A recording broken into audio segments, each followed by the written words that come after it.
Good morning. All right, guys, good morning to you. This is your breakfast show. And guys, guess what? We are now just coming back because it's Tuesday and it's all about the pursuit of success, all right? And I just want to welcome our special guest who's returning back for her third installment, ready to impart some wonderful pearls mixed with gold, wisdom, jewels. It's the one and only Estelle Olive Versace. Good morning, Estella. Good morning, Robert. Good morning, everybody. Good morning, Hugo. Oh, Hugo, did you get that one? Morning. You see, this lady is a special one, because she remembers the sound guy. She remembers the sound guy, So, the magic happen. Say that again, super lady. He makes the magic happen. He makes the magic happen. This is what we're talking about today. And speaking of the magic happening, how have you been doing? How's been your weekend? It's been fantastic. Literally, it's been amazing. Every day that goes by is good. Fantastic. It's very good. And I know that you've been organising the Master Wealth event. I know because of the lockdown easing, we're not too sure. How's that been getting along? Well, to be honest, yesterday I got confirmation that we definitely will not be having it this year. Oh, gosh. Okay, well, at least we know what we're doing. Exactly. But I know you'll be like, okay, fine. Okay, let me go calculate something else. It's true. It's only due to they're going to be prioritizing weddings, which I think is very fair. It's a life-changing thing, the union of two people, which I'm happy with it. Absolutely. I'm happy with them. Absolutely. And yeah. So do you think you're going to give yourself a little bit of a break? No, there are no breaks. There are no breaks. Events, there's still millions of events happening. There's so many things that are happening. It hasn't been a quiet period for lockdown, so it's still busy. Okay, well, I know wherever you're going to put your hands to, we're going to be blessed. Yep. And while we've got you on the show right now, we've had you on the show and we're sharing tools from where you are to create a life of quality. And you went through some really deep stuff, and we all ended up soul searching on mountains, that we would find a space would find for ourselves. And today we're looking at, checking, we're asking the question, is it possible to self-sabotage? I've been there, all right? And those of you who don't know, I remember before the Me Now Robert existed, there was another Robert, okay, if you get where I'm coming from, and he was all about women. He was all about girls, and I remember I was kind of stalking this lady in my college who looked like Halle Berry, okay, and I remember there was a whole preparation, even talking to my friends. I'm like, and I was like, yeah, I'm gonna make my move, and as soon as it came to time to make my move, guess what I did? I did a U-turn. I bailed, and she never knew, right? But I sabotaged what I was going to do, and it's so easy sometimes when we want to do something, we can see the magnitude of what we're doing, or we get a bit uncomfortable. And I believe that certain things kick in that are innate in us, that are part of our human self-preservation, that we can sabotage ourselves, right? And just before you start going into it, I just want to say good morning very briefly to Marilla from Brixton, Portuguese speaker. Marilla, are you connected to Estella? Because you always appear as soon as Estella appears, literally. I don't know. I don't know if there's a Portuguese connection with you and Marilla. We must be soul sisters. We must be soul sisters. I think that's what it is. I think you're soul sisters. Absolutely. It must be something going on there. Good morning from Shola. Selena says good morning. I know she's got a notepad ready. And Kahinde says good morning all. And also we have Madupe saying good morning as well. So good morning to you, Madupe, for joining us. I believe it's for your first time. All right. So self-sabotaging. I mean, how is that a thing for human beings who want something good for themselves, Estella? It's a thing for every human being to want something good for themselves. It's another thing for human beings to go get that good thing for themselves. Does that make sense? So it's one of our first points is actually control the influence of your senses. Control the influence of your senses. Of your senses. Mm-hmm. Okay. Take me to the promised land. You know, we learn in as we grow up and in church and in history and in school that dictating is a very bad thing. That if you do not learn how to dictate your life, you know, does that make sense? Your life will, be, will be managed by the winds of life, the winds. This person, that society, this society, things that just happen and, they have a ripple effect on your life because there is no structure to yourself because you haven't learned how to dictate yourself. So learn to dictate yourself. And the best way we can learn to dictate ourselves is control, the influence of our senses. Control. So understand that there is an influence on our senses. And, that makes sense. And when you say senses, how do you spell that? I'm actually a terrible speller. Is it CENSUS? I think so. I mean, I've been gifted with dyslexia and dyscalculia, so I wouldn't know.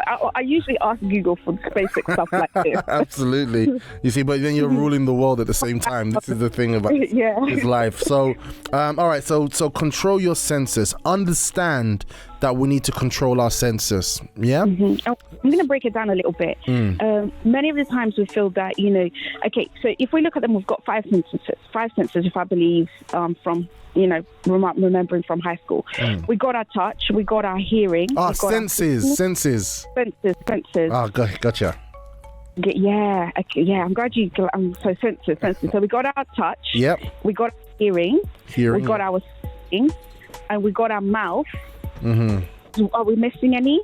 So we got our touch, hearing, seeing, yeah? And breathing. So they make up our five senses. Okay. So five senses. So if we look at it, how can you say it? Some of them are quite deep and so, it's really deep. You can go really deep into it. But if we go on the basic ones of like seeing, right? Remove junk TV. Simple. Remove TV.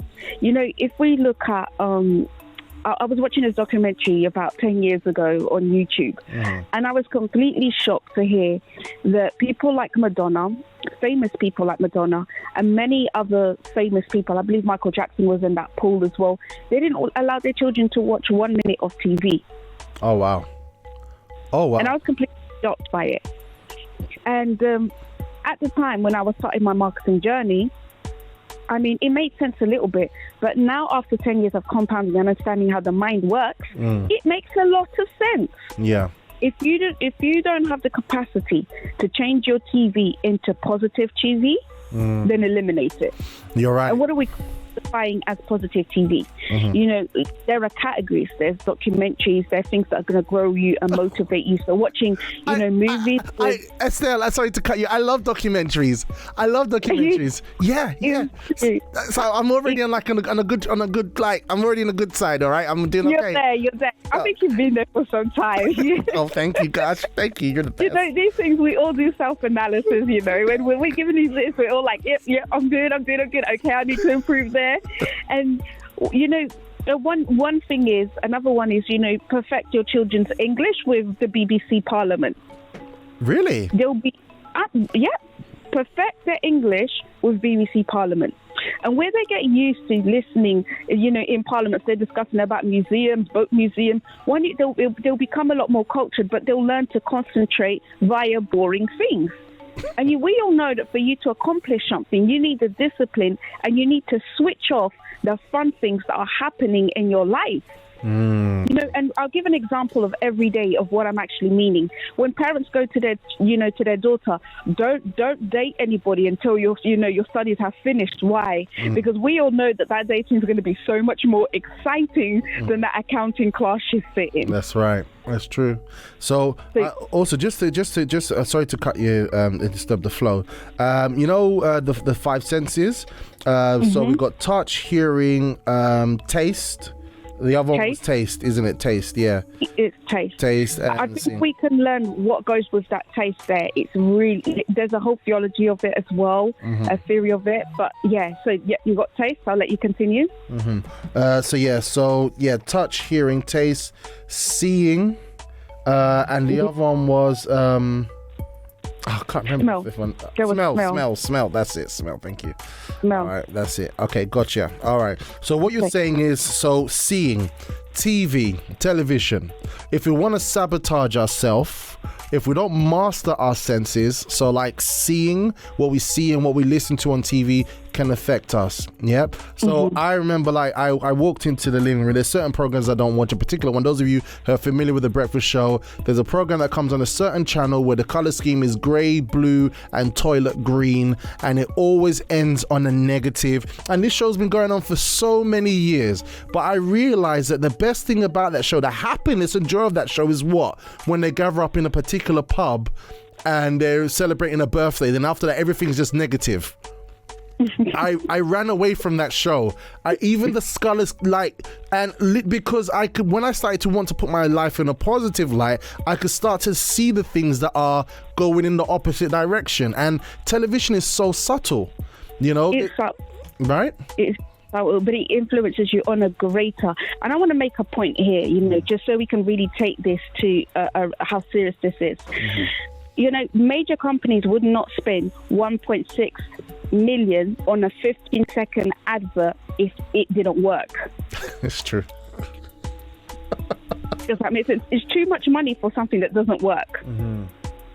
You know, true. And if we take it as it does work, but we the reason we don't think it works is because we're uneducated in that department. Does that make sense? Because we usually make the decisions based on our education. But if we can understand that we do not have the education and accept that the effort that they're putting into it, you know, there must be something to it, then we can save ourselves a lot of hassle. True, you know? True that. You know, one with, you know, when it comes to our mouth, right? I want to touch on the physical, you know, the physical, not so much as the words, you know. But it's put it this: if you want to influence your life, if you're eating, this is an exaggerated example, but happens to a lot of people and families in the UK. If you don't have any money and all you have money for is fish and chips, you know, fish is too expensive because it's £5, right? And you've only got, you know, food for chips every single day. After a year, you don't have the minerals, the vitamins for your body, your eyes, your ears, your heart, your things. They start functioning, you know, on the reserves after a year. That's true. So when you run for that bus, you're now tired because you don't have what it takes, what it needs to get you there because your body's on reserve. And you essentially let go of that bus. You know, you say, oh, I'll catch the next one because I'm too tired. Next day, the same thing happened. The fifth day, the same thing happened. After 30 days, you've built a habit now. Your body, you've essentially taught yourself via food that you can be a quitter. And when that habit, you know, when something happens in other areas of your life, your body has already been taught how to quit. Wow, that's so true. So your food affects your mind and your habits. Your food. So sabotaging ourselves starts from the smaller things, then, isn't it? The smaller things, the small micro things. Because I never thought about that, you know. Because I remember, like, there's a time in my life where if I was there's a time I would chase after buses, like, I'm gonna get that bus, and you just get it, or you have those really bad mind drivers that it's like they wait for you to get close, right? You go, and they like, and they kind of like go off and look at you in the rearview mirror, all right? But it was like, yes, I'm gonna get it. But then there was that time where, and everyone says it, like, don't even bother. Don't even try. Oh, they're gonna, do you get what I mean? Don't even, and it's true. It's a subconscious that can echo itself into other areas of our life. You know, sometimes to start a new relationship, we see this. There's some good things, but guess what? We already have had an experience because we haven't taken care of our health, where it's like, don't even bother. You know, 100%. 100%. You know, start getting healthier, start getting fit. Don't even. But you won't finish. You won't make it. You won't reach it. You know, we can never take advice from people who haven't achieved anything. All the people who haven't achieved will always say it's too hard and you won't make it. All the ones that have will always tell you the process and the steps to achieve it. You know, so another one is, you know, change your social media. Okay. Right? So, in fact, I recommend people do an experiment and open a new Facebook and only add people who have projects and are doing something with their life, and they'll compare to their old Facebook, an example. And they will see that their old Facebook, as they scroll down, they've got, people who post the latest crime, the latest negative things. They posted their breakfast. They posted, their home social events. And essentially, then their Facebook, if they're spending about 2 hours a day, which ends up to 400 and plus hours per year, at the end of the day, they spend all that much hour being programmed, 400 hours. Does that make sense? Wow. Per year being programmed on something that's not going to elevate them. It's keeping them average. It's teaching your brain how to stay average. Okay. And not achieve. So you... Because if we can change our social media, and every day we're being bombarded with positive quotes, with positive new feeds, this person started that project, this person's doing this person selling this product, this person selling pans, you're going to be like, oh my gosh, I need to do something because I'm being left out. Absolutely. It's true. And if you're eating the good foods to begin with, you're not going to have a quitting mentality because your body's going to have all this energy to dispense. That's true. That's true. Listeners, listeners, I'd love to hear your take on this. I mean, who's ever felt like you felt your body malnourished and something came in front of you to do something or to change something, but you just don't have the get up and go? So what Estella's showing us is that self-sabotage, it really is it's the things that we don't even consider. When I look at my Facebook, obviously the reason why I had Facebook initially is because there was an event where we had to save one of our Peckham UCKG help centers, and so we climbed Ben Nevis. Other than that, I wouldn't have had Facebook. But I honestly speaking, you're right. When I look at the people that I have in my Facebook, they're usually people who are doing stuff, and I look at it, and it does encourage me. It does encourage me. It does motivate me. So that's I never thought of it like that. I didn't think of it like that, Estella. It's really, once again, it's controlling your senses, because it's our senses that get us into trouble in the first place. When we see, as the Bible says, I'm going to pick a really beautiful woman who isn't a very good person, going there, everything's telling you shouldn't go, but your senses are telling you to go. Does that make sense? It's our senses that get us into trouble, but it's our senses also that can build us up without us, putting so much effort into it.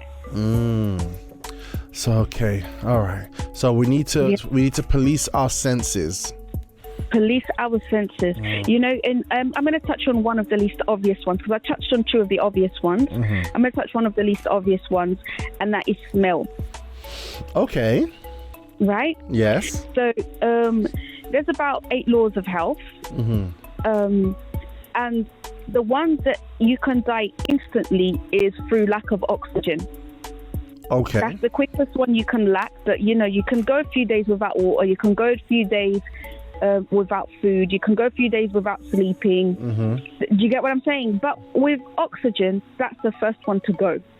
You're going to be gone. You won't last very long. And I read an article that essentially when you walk through the woods, the smells of the pines and the smells of the nature, they actually help to remove depression from your mind and help you focus. So there's like essential oils therapy and so forth, where you're smelling those natural oils and it's literally removing anxiety from your mind. And it's controlling the little things in your life that essentially help you to go forward. And I think I read a study as well how I don't know if it was lemon or rosemary, that they got the children to smell that essential oil before the exam, and they ended up doing much better. It's true. So it's really, I'm going for one of the least obvious ones, because we think, okay, we get the eyes, we get the hearing, and we get the mouth, but we really don't get the touch and the does that make sense? And the smell. So, but I'm going to leave the other one so that essentially you can do your own research and have a look. Because what doesn't seem to be so obvious might actually be a very deep thing. Okay, so guys, it seems like what Estella's done here is she's literally, we're looking at how we can actually sabotage ourselves, and she's helped us to do a self-analysis from the root level. And so what I'm seeing here is that it starts with the way in starts with our senses. Let's look at our senses. How are we allowing our senses to manipulate us in the long term through the smaller things? So in what we're hearing and what we're seeing. I don't know about you listeners, but have you noticed that on television there is a particular culture where everybody kind of wants everything for like they deserve everything? You know, like every people behave nowadays like they deserve. Like if I don't have, if I'm struggling because I haven't done certain things or made certain choices, it's everybody else's fault. You know what I mean? Because you must do this for me. And I see, and I've noticed this on television. I've noticed this on media, and so I can perceive that if a person has that mindset and they're watching that continuously, subliminally in what they're seeing on television or in media or in the news or wherever, then guess what? We get told that we need to have discipline. Guess what? All right, you need to help me have discipline. That's right. It needs to be you. You're not helping me. But then when right? But then when we look at the word of God, it's like, look, I will be with you. Go.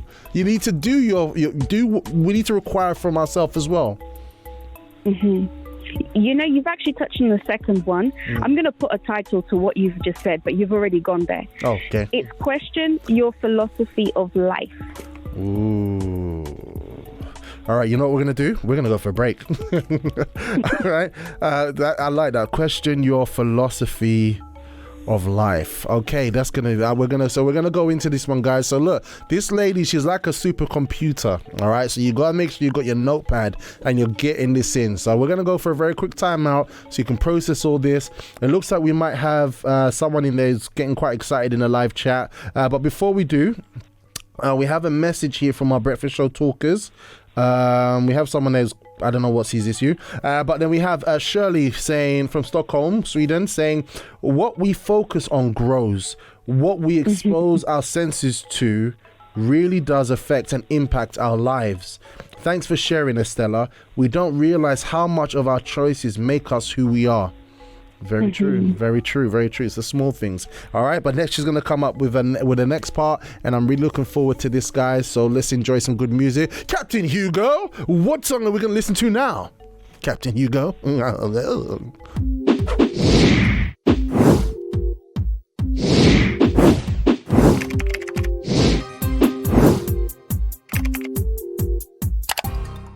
Connect online Monday to Friday with special guests for inspiration, motivation to start your morning right. Music, banter, fun and laughter. Connect when you start your mornings with The Breakfast Show.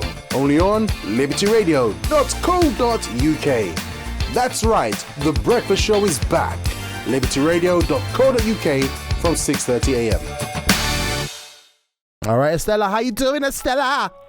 I'm very good. How are you doing? I'm telling you, after that, you know, that look at me now, you know, you just like, you know, just got nice feel to it, nice vibe to it, you know. So Estella, let's get right back in there. So just before the timeout, you was posing that question. What was it? Question your philosophy of life. Question your philosophy of life. So how does that work? Well, it's a form of self-policing. You know, when we're children, we have our parents to police us, society to police us, our teachers to police us, and every other adult. But when we become an adult, we, you know, the only self-policing that we probably do have is if we go to the army, the policing that we have on ourselves, or, for instance, if we are a religious person. Does that make sense? Other than that, and those are usually like for morals and physical things, but put self-policing on our philosophy. Because there is philosophy of life that will make you great, that will make you achieve things, that will give you vibrance, color, energy. And there is a philosophy of life that will indirectly or somehow push you towards a hole under a bridge in the middle of, you know, rain in UK. Yeah. It's about philosophy. You know? So, you're gone. You know, when we are able to question our philosophy, question why we think those things, why we say those things, and we compare it to other people's success philosophy, we'll notice that there's a difference between what we say and they say. So when you say philosophy, what does that actually mean? Your life values, what constitutes of you, why you do things, the core values that you have. Question them. Question your core values.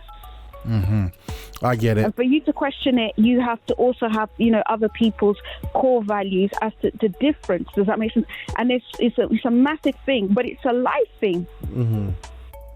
Question your philosophy of your life. It's true, because usually we,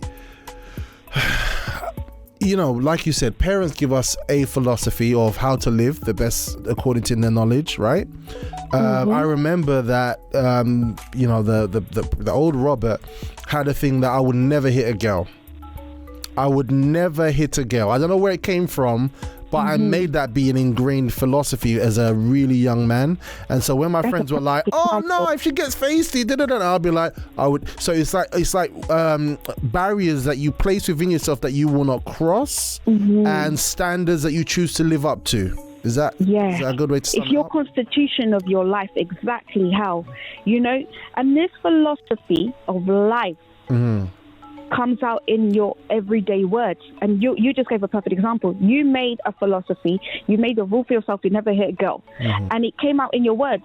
When people question you, no, I don't need to hit her, I don't need to hit a girl. So what did you say? I don't need to. It came into your everyday words. So there are everyday words that maybe we might have been given, and they're like positive, negative. They sound positive, but there actually might be a negative. Because the underlying philosophy of that word is maybe to keep us mediocre. And I give an example. One of them, this sentence in itself, there's nothing wrong with this sentence, but overall, it's who uses this sentence the most. Right? In everything in life, there has to be good or bad. There has to be a balance. Not too much of one thing, not too much of another thing. That sentence is usually misused for, you hear someone talk about health, they say, oh, but you need a little bit of junk food in there. Yeah, you need some oil. Does that make sense? Yeah. You get exactly what I'm saying, right? When you have a parent who's really good at getting all, his nieces, his nephews, and his kids at getting A grades and getting them into top universities in the country, the parents who are not successful, they will say, oh, but they can't study all the time. They need a bit of balance in their life. Not too much. Oh, wow. You see what I'm saying? Yeah. So it's that philosophy determines where you end up. Wow. Oh my gosh, you've just rewritten my life. Okay, because that's the reality. So we do have philosophies.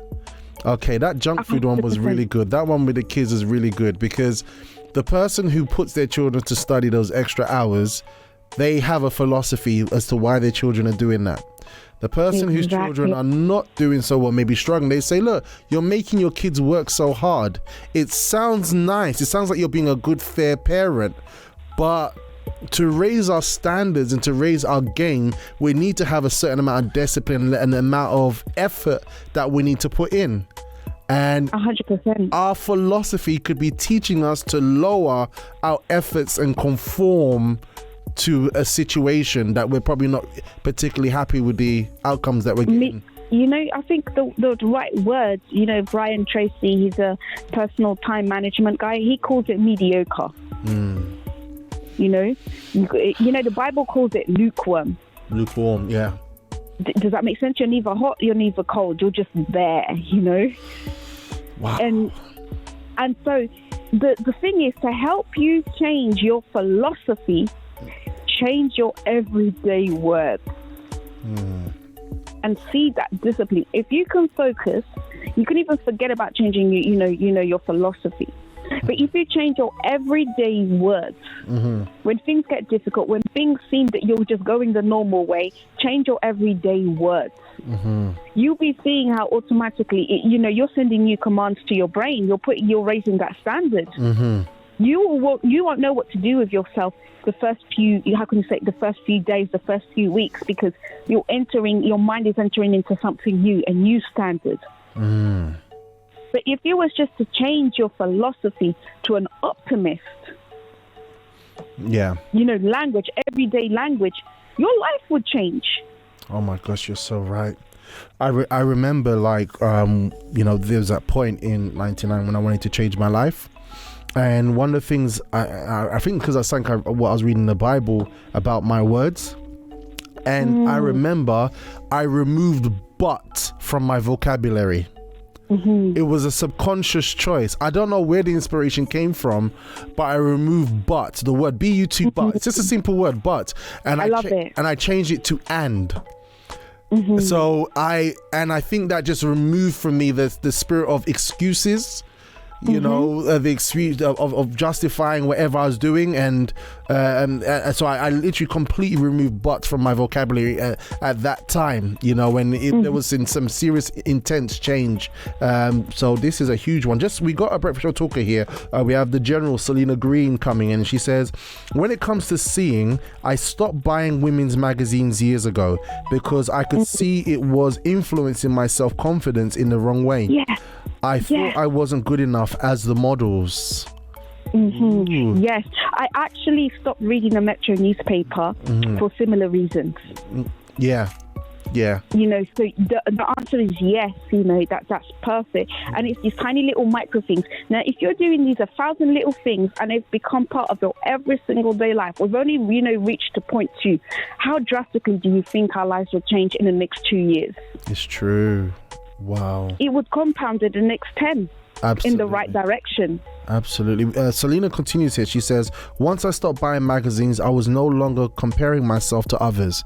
And I can imagine as a female that would impact your shopping habits, right? Mm-hmm. You see some of a dress, guess what, you're gonna go out there and start shopping to look like the model, and at the same time you're not saving or investing money because you're spending it subconsciously to keep up with the Joneses and to look like that model, and stressed and probably comfort eating at the same time. So it's these little things. 100%. Wow. 100%. And there's reasons, there are deep-rooted reasons for why we do our everyday things in our every ways that we do it. Mm-hmm. But I want to go into the third one. Yep. And this one is a little bit light, but it sounds light, but it's very deep. Mm-hmm. And is there anybody you know or you heard of within your circles or just outside your circle, that has a similar circumstances as you? Mm-hmm. That they have done what they wanted to do and they have been successful at it. Do you know anyone? Right? Mm-hmm. So a lot of the times we think, worst case scenario, my parents, gave me up to social service because they was on crack. My whole surroundings was gangsters. I skipped school, got expelled. What else is there? I became pregnant at 13. Mm-hmm. What else is there? Took on drugs at 14. And then what I'm saying is that person there, they would have heard of someone else who was in a similar situation as them, who got out of that situation. Mm-hmm. And if that person got out, that means that you can get out. That's true. I gave the worst case scenarios of what could happen to a person, before they've even started life. Mm-hmm. If you are an auntie or an uncle, if you're saying that it's your age is a problem, then it's not really, because if you look at, I think it was 65, KFC started his KFC, what's his name? That Kentucky Fried Colonel Sanders, yeah. That's the one, But then, when we look at, say, for instance, I don't know if anybody knows Ben Carson's mother, who just graduated as a grandmother from business in one of the top universities in America. Mm-hmm. And I'm not saying things have to be great.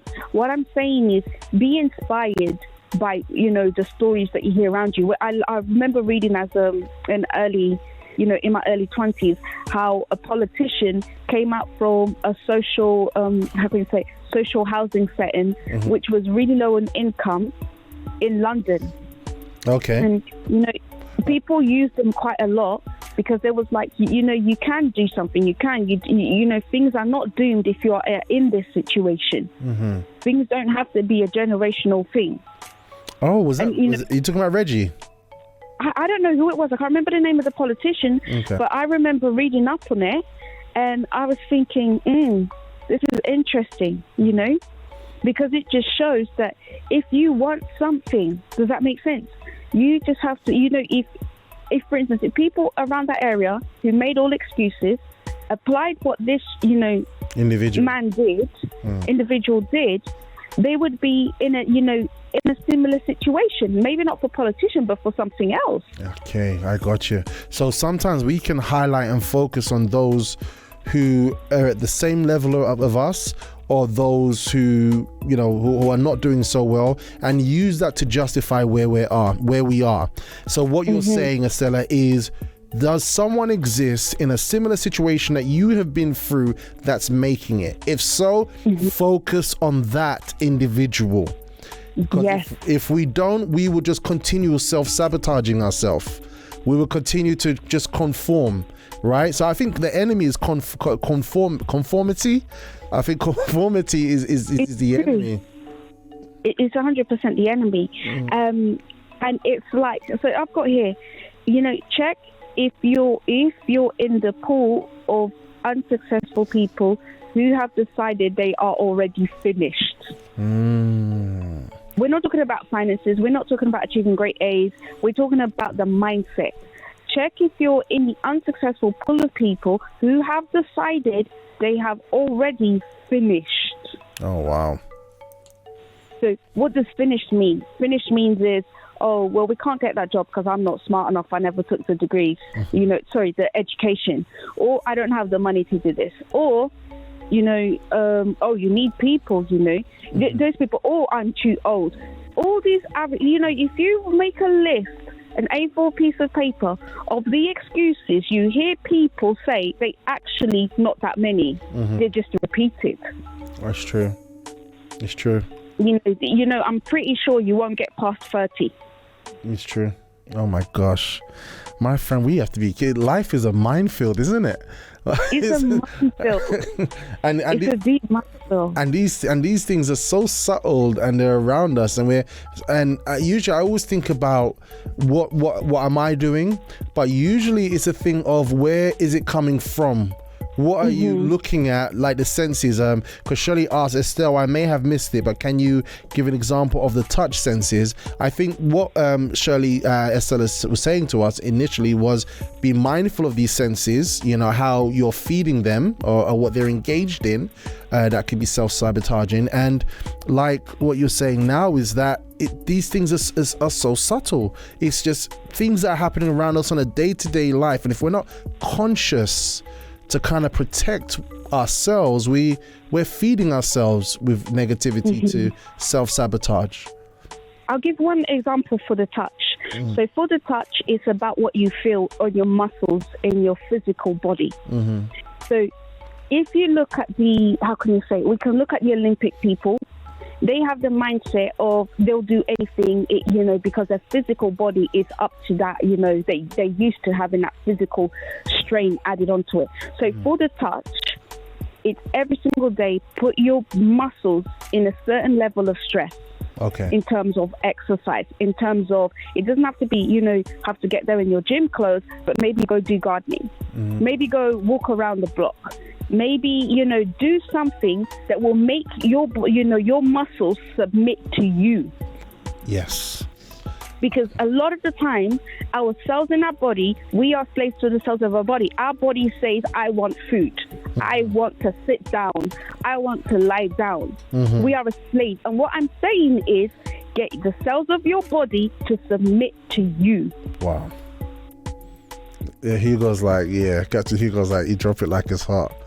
It's a love Hugo. Love Hugo. Yeah, look, it's a whole different ball game, isn't it? Like 100%. The control, the attainment of a discipline. When you get your body to submit to you, not you to submit to your body. Learn to you. So that first one was learn to dictate yourself. Your senses. Learn to dictate yourself. And for you to do that, we might have to study a few people who dictate.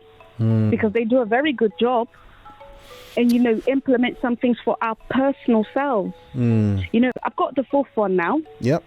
It's remove and eliminate unsuccessful people from your life.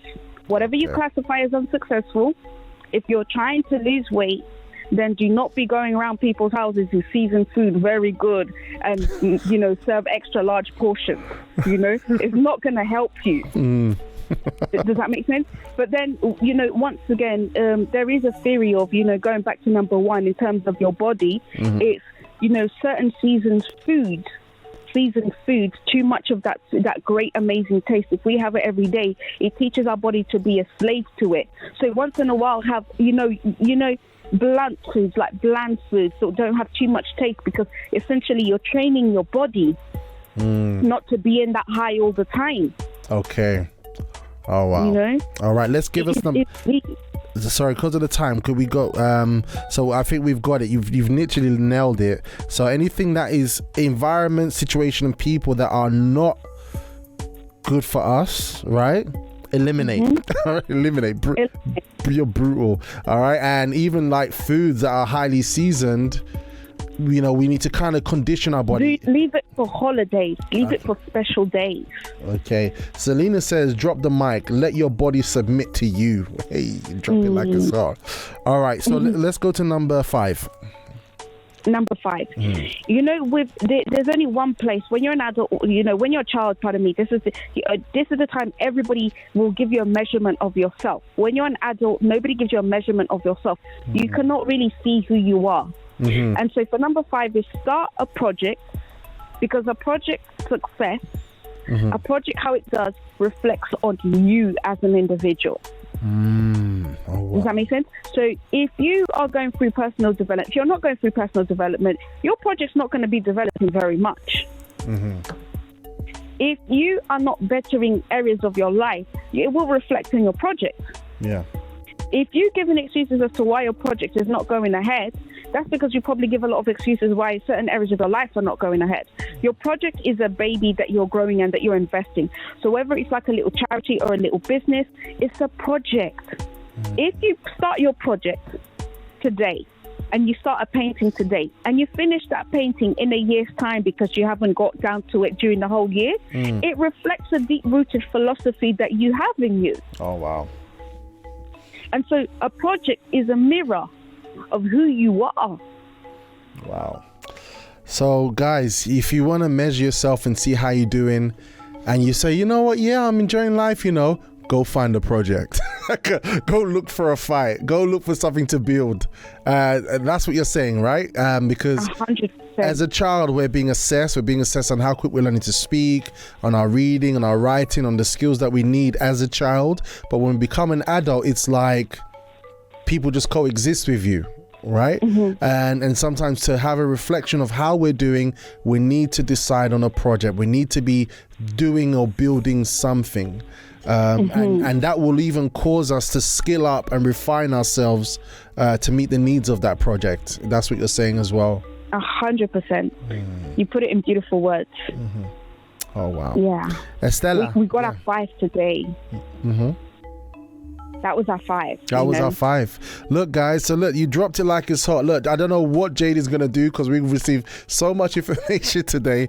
But each one of these tools that has been shared with us, we are going to put it on the Facebook, but we really do need to do a self-analysis.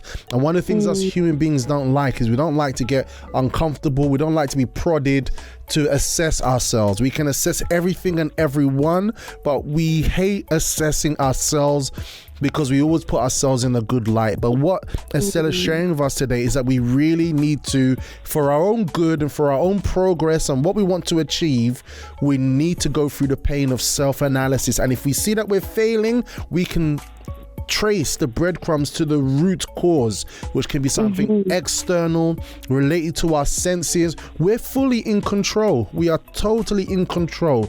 All right. And literally, look, Estella, on that note, you know what? You've literally blasted us into another place. And if people don't start opening up businesses in the next 6 months, you know what I'm saying? And we start hearing all these things and hearing all these testimonies, I don't know what more we need. If, you know, we got people who have businesses already and that they're doing their thing, definitely you've given us a lot of tools to upskill, to be mindful of what we're doing and change every single situation. You know, so, you know, be the head and not the tail in your mind. You know, that was a service yesterday, you know, that was spoken of in the service. Yeah, that's a powerful service. Yeah, that was a Monday service. Yeah, like, you know, we talk about going through the process, you know, of who we become. Like, we want to avoid the process, and these things that you shared with us today are part of the process to become better and to achieve what we want. And let's not run away from it. All right, Estella. You know, I was really looking forward that Master Wealth would host an event this year, but I'm sure there's going to be lots of other things that are going to be happening in the pipeline. Yeah, there are many other little interesting things. So once, you know, venues are more organized within themselves, we won't have the big major one, but we will have, you know, small intense group ones which enable people to grow, you know. I want to be there. I want to be there. If we want to get in touch with you, you got a website, or we got a Facebook, right?